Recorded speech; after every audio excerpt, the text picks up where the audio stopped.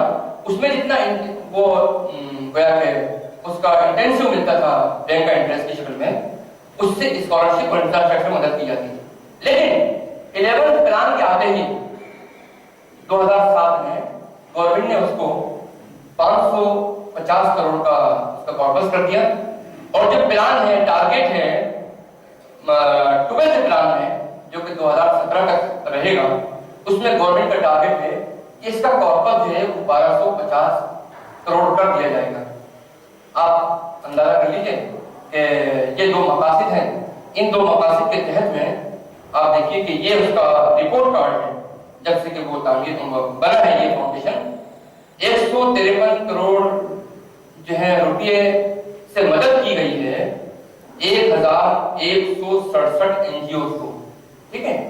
اور تقریباً 77,000 بچیوں کو 90 کروڑ کے اماؤنٹ سے ان کو اسکالرشپ دی گئی ہے بچیوں کو.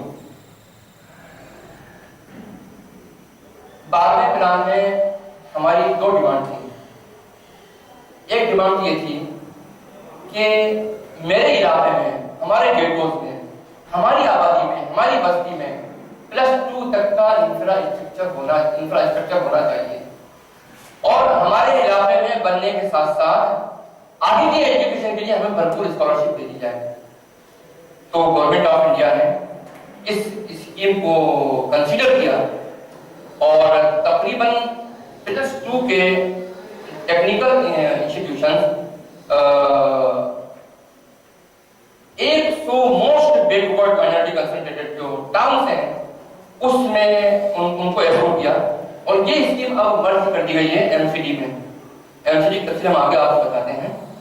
اسی طریقے سے ایک اسکیم یہ بھی لائی گئی کہ جواہر نوودیا ودیالیہ